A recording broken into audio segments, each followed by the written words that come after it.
নমস্কার। আজকের আমি রান্না করতে নিয়েছি ধনিয়া চিকেন।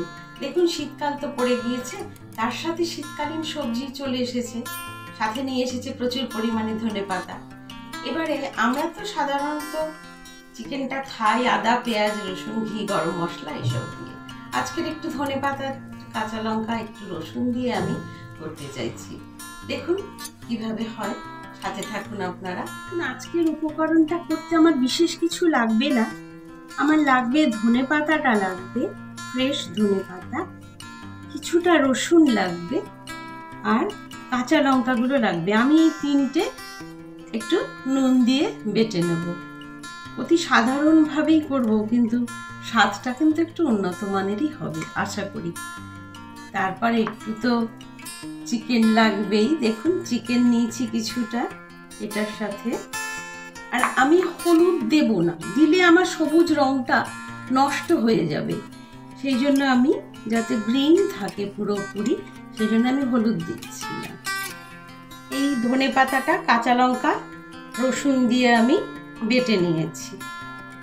এবার তেলটা আমার গরম হয়ে এসছে। আমি এবারে চিকেনগুলোকে একটা একটা করে আমি ছেড়ে দিচ্ছি।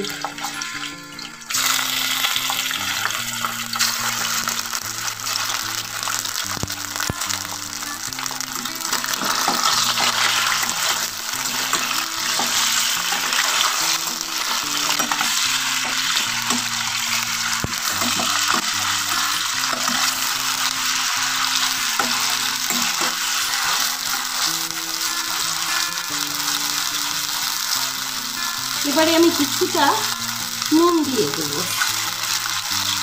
নুন এখন দিয়ে দিচ্ছি। এই বাটাটার মধ্যেও অল্প একটু নুন আছে। এবারে আমি বাটাটা ছেড়ে দিচ্ছি।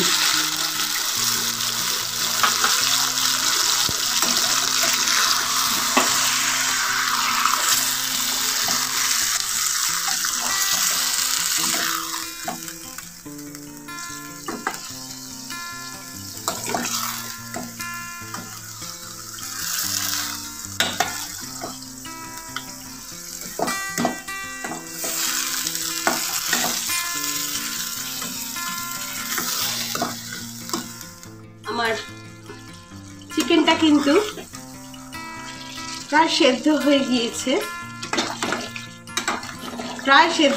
গিয়েছে, এবারে আরেকটু সেদ্ধ হওয়ার জন্য, এটা গায়ে মাখা মাখা করবো করে আমি নামাবো, তো সেই জন্য আরেকটু সেদ্ধ হওয়ার জন্য আমি একটুখানি চাপা দিচ্ছি, একটুখানির জন্য চাপা দিচ্ছি। তার আগে আমি একটু জল দিয়ে তারপর চাপা দিচ্ছি। দেখুন হয়ে গিয়েছে আমার ধনিয়া চিকেন, তৈরি হয়ে গিয়েছে। মাংসটাও সুন্দর সেদ্ধ হয়েছে। এবারে আমি গ্যাসটা অফ করে দিচ্ছি। হয়ে গিয়েছে আমার ধনিয়া চিকেন। দেখুন হয়ে গিয়েছে আমার ধনিয়া চিকেন। আপনারাও এইভাবে তৈরি করে খাবেন, ভীষণ সুস্বাদু এই খাবার। রাত্রে রুটি, রুমালি রুটি বা নান দিয়ে খাবেন, ভীষণই ভালো লাগবে খেতে। আবার কোনো অন্য রেসিপির সাথে আপনাদের সাথে দেখা হচ্ছে।